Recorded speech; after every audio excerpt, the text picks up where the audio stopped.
to Hanging with Heather. I'm Heather, and this is an experiment where I am trying to overcome executive function issues, attention issues, and language language processing issues.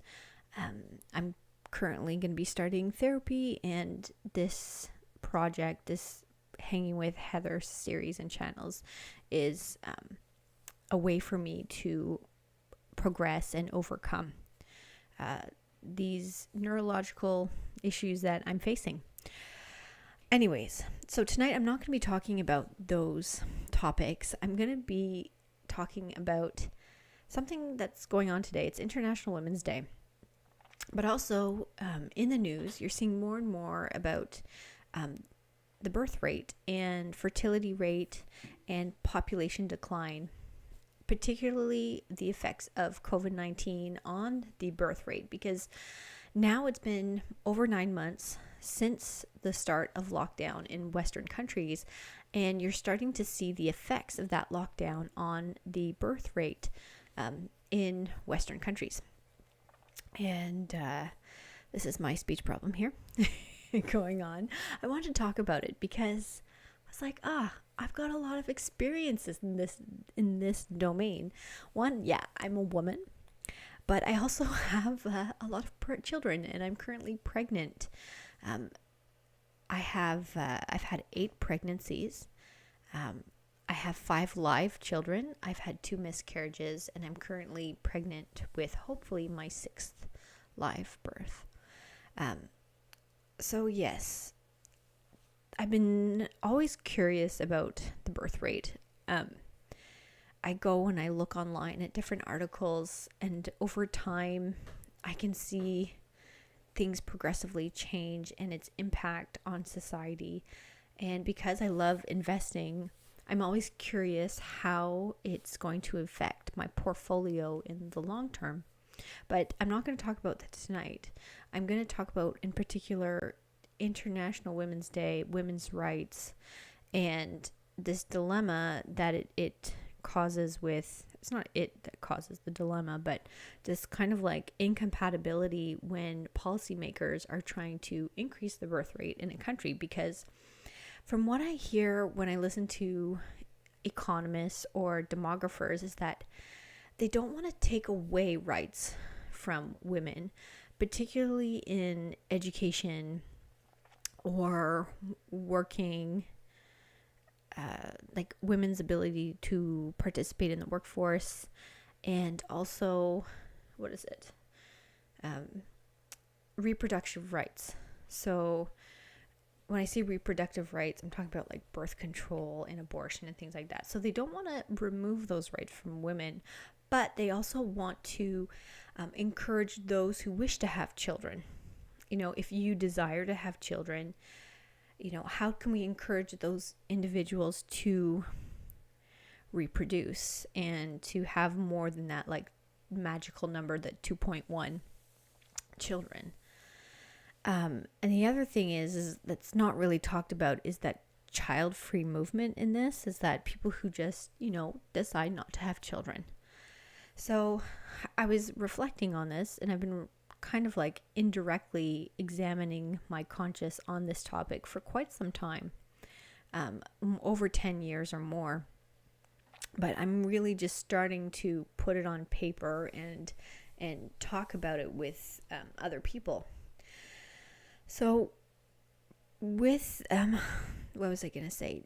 Just the other day, I was listening to a podcast. I'd never heard of this person before. His name was Lyman Stone, and he's an economist and a demographer.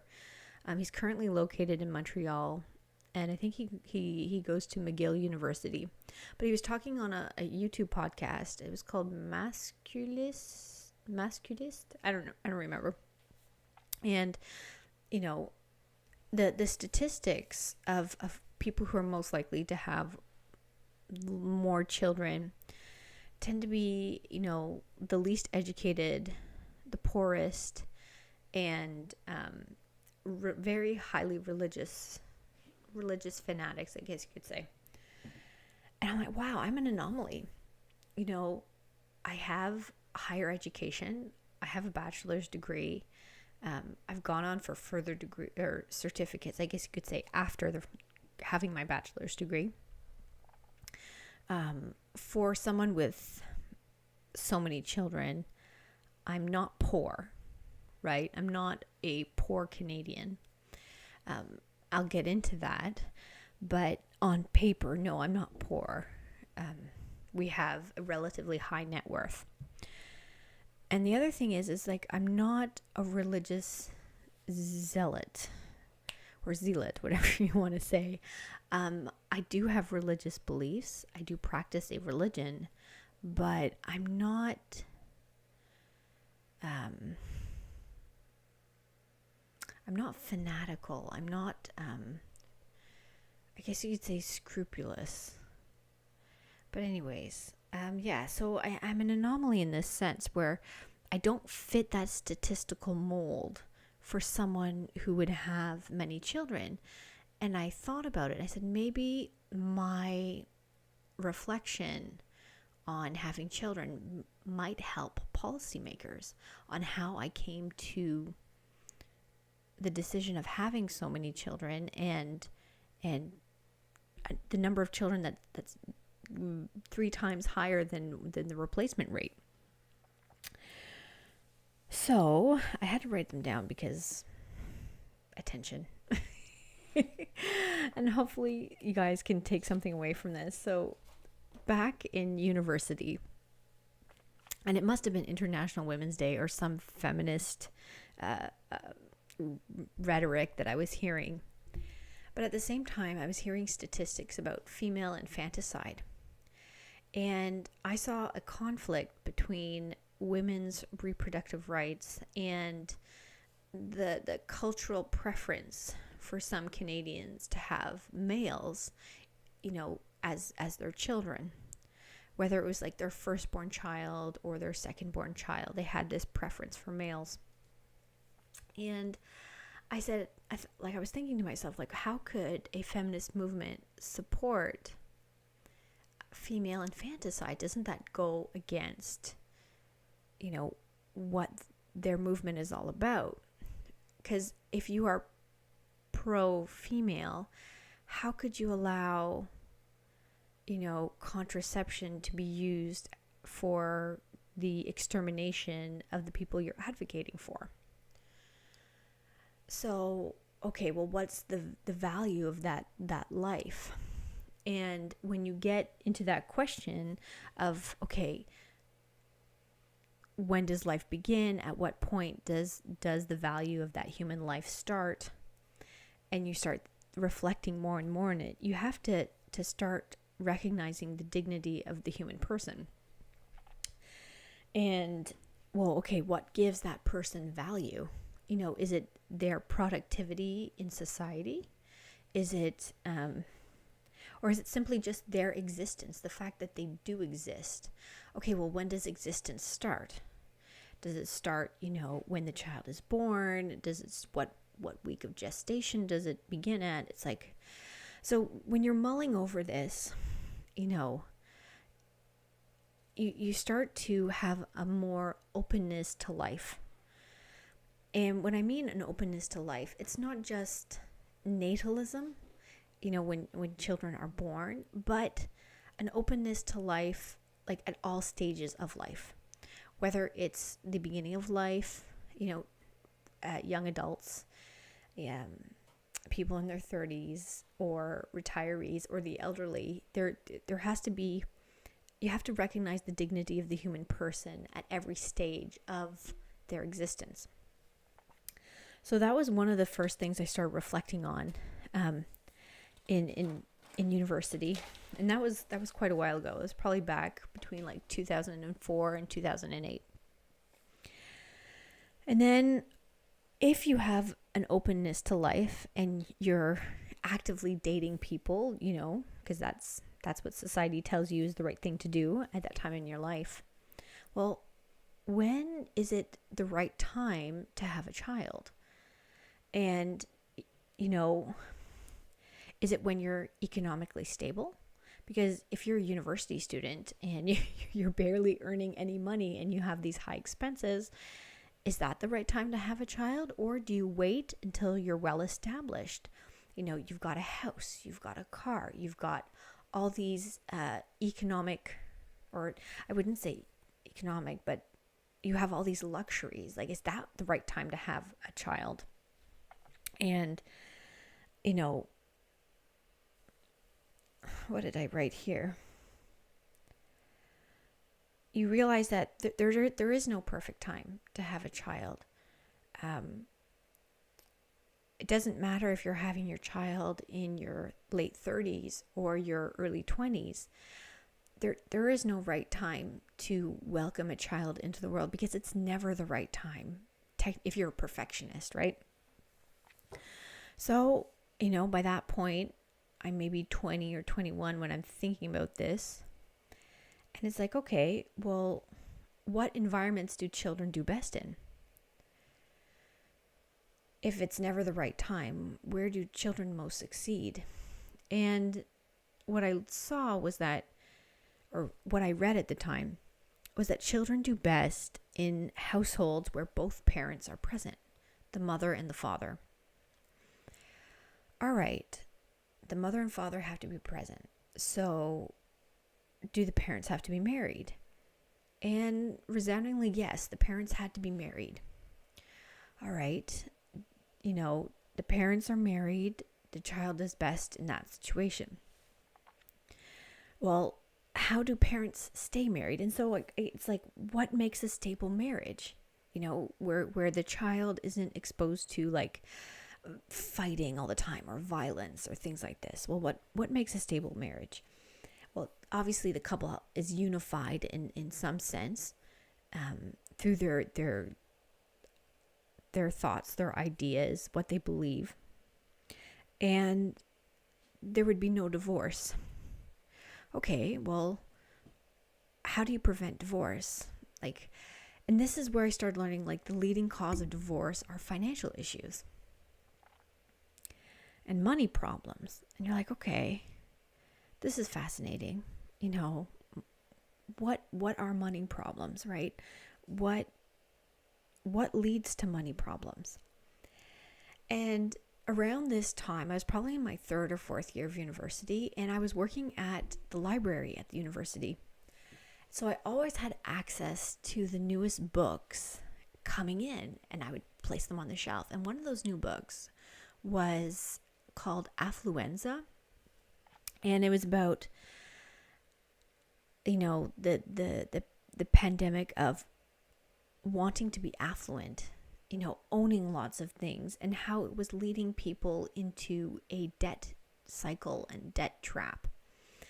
And there was a movie, like a DVD that came with it. And in the DVD, they were interviewing this, Southern American financial guru. And it was Dave Ramsey. And I'd never heard of this guy before in my life. So I started Googling him. I was interested in okay, what does he have to say? Because he was a very flamboyant character. And at the same time, I was very interested in debt and fiscal responsibility, because in my own household, my father would always say, live below your means. Live within your means. Don't spend more than you make. Pay yourself first. These were a lot of his mantras and mottos that he would say.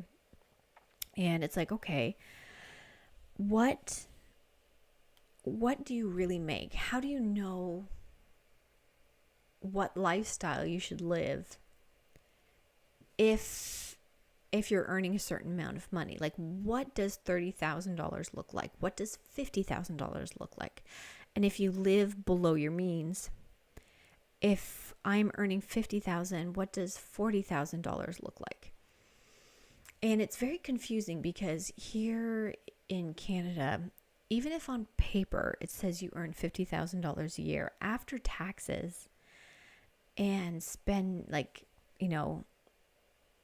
accounting for housing costs, food costs, things like that, what does your lifestyle really supposed to look like if you had no credit cards, if you had no access to debt? And the reality is a lot of us don't really know. We don't know what it looks like to earn $30,000 a year. So those were some questions I was asking myself at that time. I also had a small amount of debt from university. I had around $10,000 worth of debt. And it's like, okay, if I go into a relationship, like a serious relationship, what would that debt do? Is my spouse responsible for that debt, or should I try and get rid of it before I get married? But this time I still hadn't met anyone, but I was thinking about it. And one of the other interesting ideas that I came upon during this time when I was looking at credit card debt, because the 2008 financial crisis was happening, and a lot of people were carrying a lot of debt that they couldn't pay back. And I found Elizabeth Warren. Like, she wasn't a senator back then. She was just, I think she was an economist. I'm not sure. But she talked about a theory called the two income trap, where when you have one income earner and the other one is not working, if the first income earner becomes injured or unable to work, you're not losing all of 100% of the income, because the second person can go into the labor market, and even if they earn 75% of what the first income earner was earning, they've only lost around 25 to 30% of the other person's income. So it's a blow, but it's not a huge blow. If both members of the family, the parents, are working, if one of those individuals loses their job, it's an even bigger blow to their way of living, because it would be a loss of 50% of the whole total household income instead of 25%. And I would think about that. It's like, okay, if both of you are working, maybe you should just live on one income instead of two incomes. Well, how do you prevent your lifestyle from increasing if you have two incomes? Because if you're both earning money, how do you budget that? How do you control yourself from increasing your lifestyle? So these are, again, all these ideas that I'm thinking about. So now I'm also thinking, like, okay, where do you find someone, you're a husband, a partner, whatever, who shares these values, right? Because I was looking around at the university environment, and these are not values that are shared. So one of the dilemmas that I faced was a lot of my friends were international students, and they didn't have part-time jobs, and 100% of their income was disposable income. Their parents would send them money, their tuition was taken care of, and they could spend money just as long as it was in the bank account. And I had to really reflect, probably not so well at times, but can I keep this person as a friend? Can I afford them as a friend? Because if the only way they want to spend time with me is going out to a restaurant or going to an event and spending money that I don't have, but they don't want to do things that are low cost, that's not fun for them, then I might not be able to keep this relationship with the individual.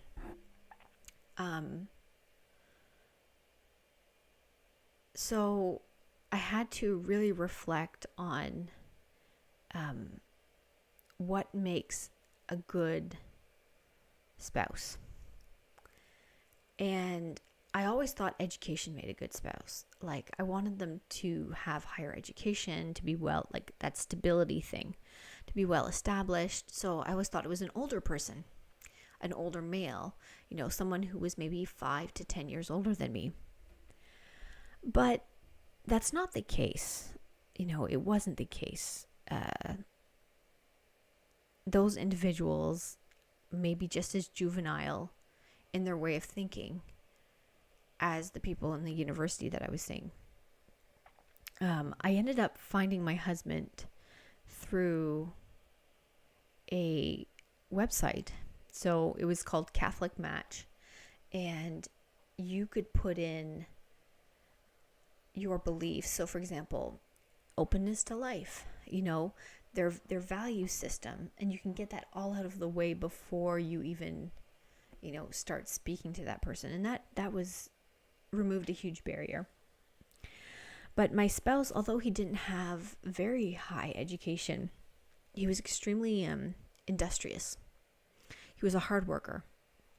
And that's something I could work with, because if you live simply and you're a very hard worker, you're going to be putting your money into assets, and that will, support your family, right? So moving back to International Women's Day and the birth rate, all those things that I had been through and reflected on kind of helped set the stage for me to build a strong family unit and an openness to life where, yes, if I desired to have children, I was able to raise and afford as many children as I desired, whether it was 3 or 4 or 5 or 8, like whatever the amount was. So here in Quebec, we have very generous child policies. So there's the Canada Child Benefit, which is paid out monthly. There's the Quebec benefit that's paid out quarterly. And technically, we have subsidized daycare. It's not 100% like it's said in the media. Most daycare here in Quebec is private daycare. It's not a government center. And it's based on a sliding scale of income, just like the child benefit and the Quebec child benefit, which we call allocation familiale. So if I look at our family, I see those child benefits the same way I view the 2-income trap. And I've observed this amongst other families and mothers here in Quebec. When you include that income into your monthly budget, your lifestyle increases. If your lifestyle increases, you get that bigger house, you move to that larger apartment, you buy nicer clothes, you feel, you think that you can afford that more expensive car, that nicer car, and you can take on more debt, whether it is tied to an asset like a house, or it is a depreciating asset like a car or clothing or appliances or furniture or things like that. So when we started receiving child benefits after our first child, we were not in Quebec at the time, we were in Ontario. And I was putting that money in investments. I wasn't putting it into our monthly budget. And it wasn't very much. It was like $100 a month. I was putting it towards my investments. I was receiving, what is it called? EI, maternity leave benefits at the time. And I did go back to work. I put my son at a home daycare because it was very difficult to find a childcare facility that I could afford. Most of them were $50 a day at the time in Ottawa. And then I had my second child and I went back on maternity leave. This time we received a little bit more per month, but not too much. And I still didn't include it in my monthly budget. But when it came time to go back to work, my salary was not going to increase. but the cost of sending the children to daycare was going to increase. And when I did the calculation, okay, there's an annual tax credit that you get for putting your children in daycare, but you only get it after 12 months. So it's like, okay, is this a forced savings? But when I did the math, my salary minus the cost of the daycare, the cost of transporting the children to daycare, the cost of, work clothes, lunches, all these like extra things that you have to add on, meant I may come out with a positive $50, maybe $100 if I'm lucky at the end of the month. There was no, in this cost benefit analysis, it wasn't worth it. And I knew that if I stopped working within 12 months, we would do our new tax return and our salary would decrease, meaning my child benefits would go up because it's on a sliding scale. So I was thinking about this, but it didn't 100% have to do like, okay, I'm going to do that. I'm going to have another child, because we were also faced with something else. My oldest child had autism.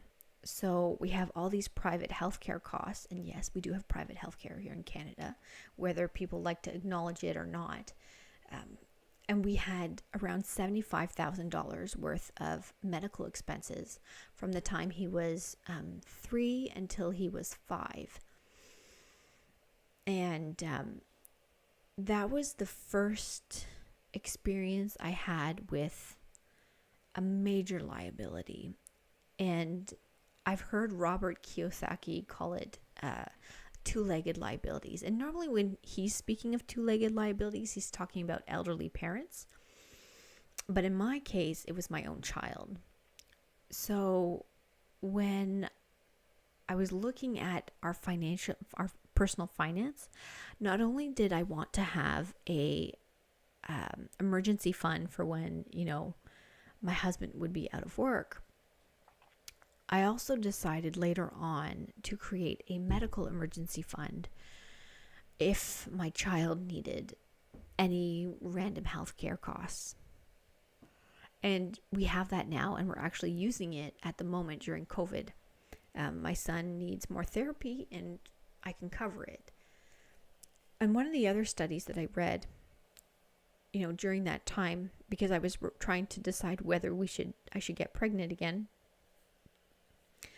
was reproductive stoppage after having a child with autism. And I can't remember where I saw this study, but in most cases, if a woman has had an autistic child as their first child, they will not have any more children afterwards. I put a timer on because I lose track of time. Anyways, but I knew that if I was prepared to have another child, and I still held this, concept of openness to life, I could be mentally prepared and financially prepared to welcome a child with a neurological disability like my first kid. But I also started doing my due diligence of researching, possible correlations with autism in vitro environments. And one of the main ones that I kept coming across was vitamin D, omega-3 fatty acids, and the prevalence of like veganism today and other ideologies. But if you're interested in that, go check out Dr. Rhonda Patrick. She talks about, vitamin D and autism and the correlation between the two of them. But that's a whole other topic. But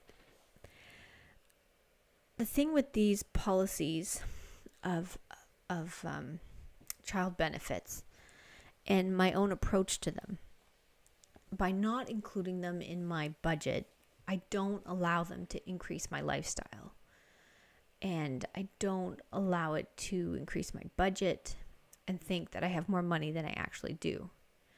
Because at some point it stops, right? When your child turns 6, it decreases. And when your child turns 18, it stops completely. And also, if you go on to earn more money, it decreases as well. The other thing I came to realize is that when governments change, they change their policies as well.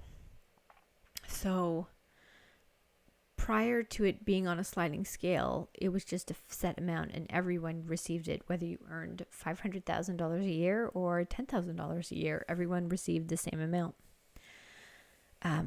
But because things can change and politicians change, and these amounts will go up and down.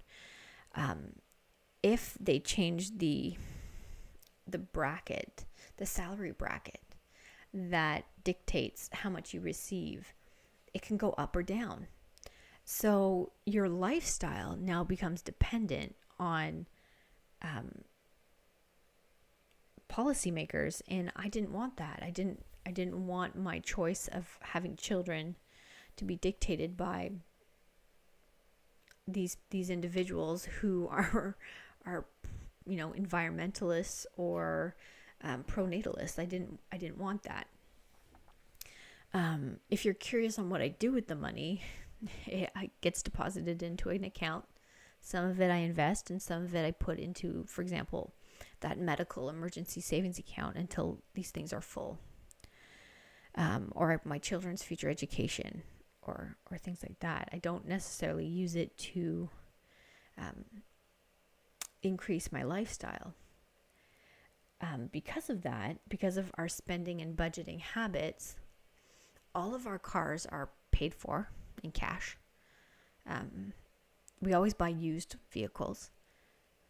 Our house was very non-luxurious. We decided, I learned more about something called jour arbitrage, I think it's called, where you relocate where your standard of living can increase, even if your salary doesn't change or your salary decreases. So this is when we decided to move back to rural Quebec. So my husband's from rural Quebec, and my father's from rural Quebec, but he moved on to the city to work before I was born. And by moving here to rural Quebec, we were able to maintain our standard of living and even increase our standard of living slightly, while still, earning the same amount of money. And one of the things we were able to do is pay the house off. So I have no car debt and I have no mortgage, and we also don't have credit card debt. And I think that significantly reduces stress in your life and in our business as well. Our business, we do have a small amount of debt, Our business has like $1,500 currently in debt. And part of that is because of COVID. But we have a lot of cash. It's just that we're on a plan to get it down just slowly rather than completely depleting our accounts. But yeah, so COVID has happened, and it hasn't dissuaded me from having a child because I'm not living beyond my means. And for example, when our business had to slow down last year in 2020, when they closed down construction sites here in Quebec, I didn't have to apply for CERB, the benefit that they were giving people who were out of work. It doesn't mean I qualified for it, but I didn't have to apply for it because we had a 3 to 6 month emergency fund, and our expenses we're very low. We don't have car payments. We don't have mortgage payments. Food is very expensive for us. So I can see very clearly inflation with the prices of food. But yeah, the stress that I felt was less related to finance and more related to the public health decisions where businesses said like, oh, you can't bring your children into grocery stores anymore, or kids have to wear masks, or we're going to close down all the parks. Like those things had much more negative impact on my quality of life than finance. So I find that fascinating, just, how I approach these policies in my own household and how I manage that. So it also makes me realize that this policy has very little effect on society's mores, like society's accepted conventions. Because when I was living in Ottawa with my first 3 children, I noticed how hostile our society is to women with children. And it's kind of like subconsciously. Regular antics by children are seen as annoying, inconvenient, and there's a lot of judgment passed onto women and children. And part of the reason is that a lot of ideologies today want to capture your child's identity in a way. And I don't know how to properly explain it, but for example, there's a lot of individuals who are maybe single or, they have very, like veganism. Okay, this is just an example. Like, don't kill me. They want your child to be vegan. Or they're going to try and convince your child to go this way, or to think that that's the right way, or environmentalism, or what was one of the other ones that I noticed recently? Here in Quebec, French. So one of my reflections on the interesting policies that Legault is coming up with are due to the decrease in French families having children. So my husband is Francophone. I'm bilingual. And when I observe, cities, families, Francophone couples have fewer children.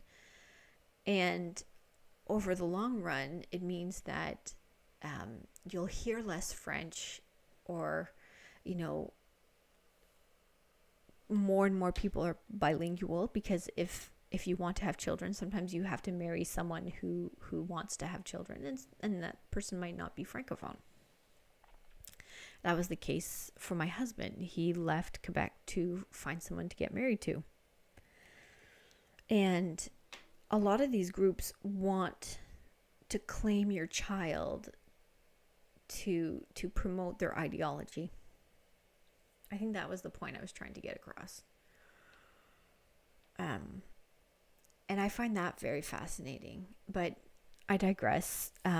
Those are, society's accepted conventions are very not pro-family and pro-child,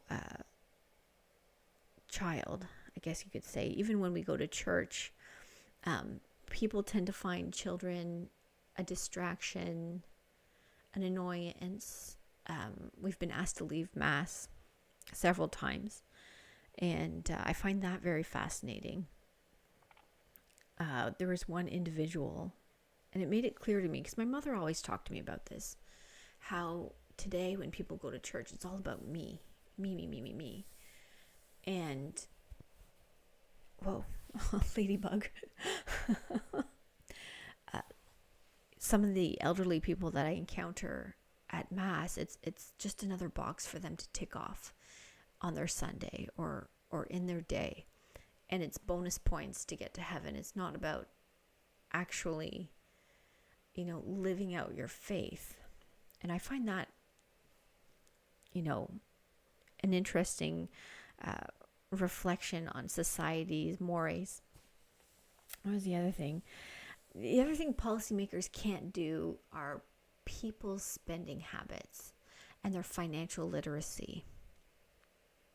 Because I've spoken to a lot of moms that I know where the child benefit is just never enough. And no matter how much they increase it, these individuals will increase their lifestyle. And because they've increased their lifestyle, it now takes more money for them to continue that lifestyle if they have another child. So I remember one person I spoke to, they needed to get new jackets for their two children. And they didn't have enough money and so on and so forth. And I said, why don't you just go to a friperie, which is a secondhand store here in Quebec, to purchase the jackets, you'll save money. I could never do that. I mean, the worst I could do was go to Aubainerie, which is like a low-cost fashion store here in Quebec, rather than spend like $300 per jacket for their children.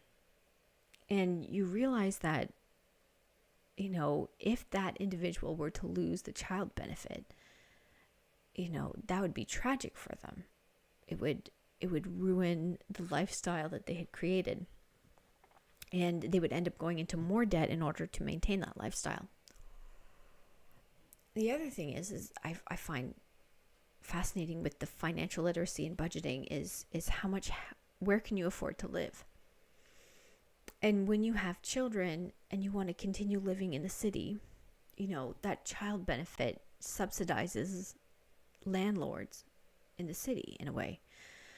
And I look at the Greater Toronto area and families who decide to continue living there, even though it's completely unaffordable for anyone who earns the average wage in Canada, is that if you receive the tax-free child benefit, you may use, 100% of it to go to your rent or your housing costs.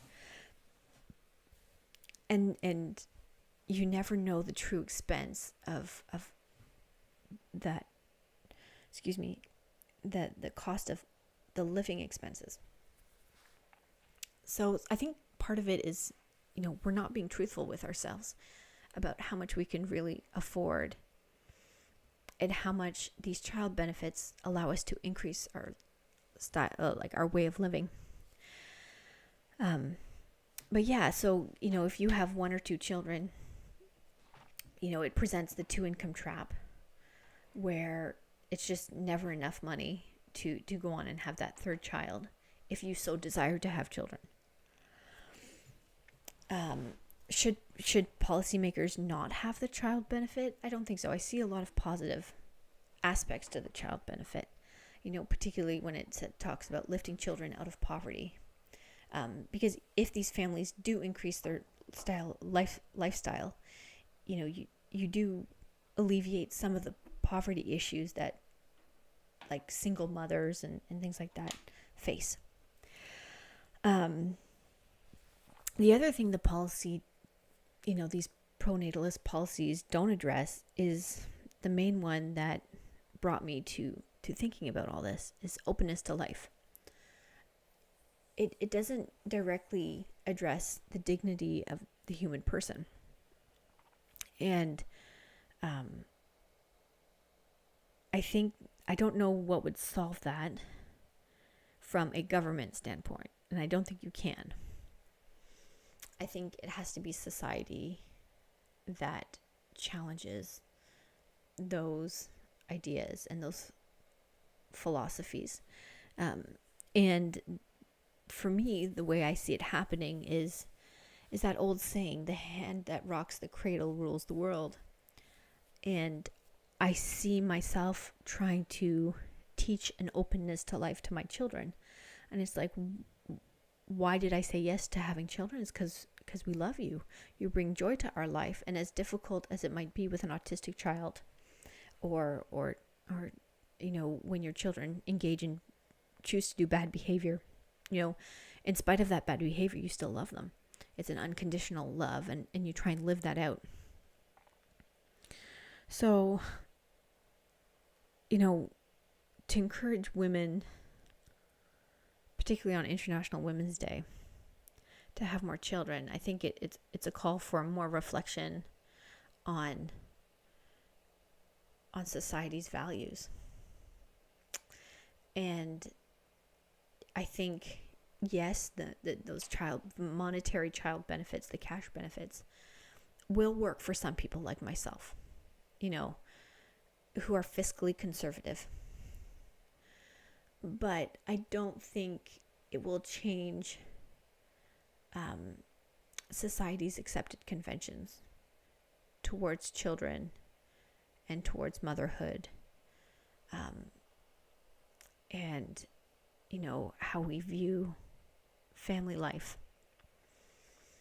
And I didn't even touch on male issues either, which is a whole other ballgame. But our fathers supported enough, and how do societies treat fathers? But I think that's enough for right now. I've been going on for like 45 minutes, and I didn't speak very well today. But that's it. Hopefully people got a little bit out of my insight and were able to understand what I was trying to say. My brain hurts now. This is what it's like to have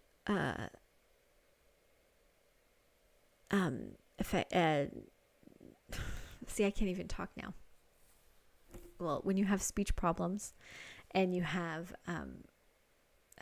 executive function issues and attention issues, sometimes it's hard to stay on topic, and it's hard to focus, and my brain, like all my thoughts, my ideas are there, but they just don't come out. But it was good practice. So yes, happy International Women's Day, and to all the demographers and economists and things like that, best of luck dealing with the birth rate. But yeah, I'm an anomaly, and I've decided to have that much children. So I don't know,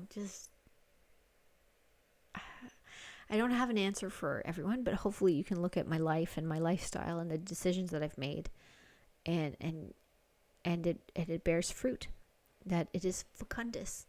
Anyways, have a good night, everyone. Bye-bye.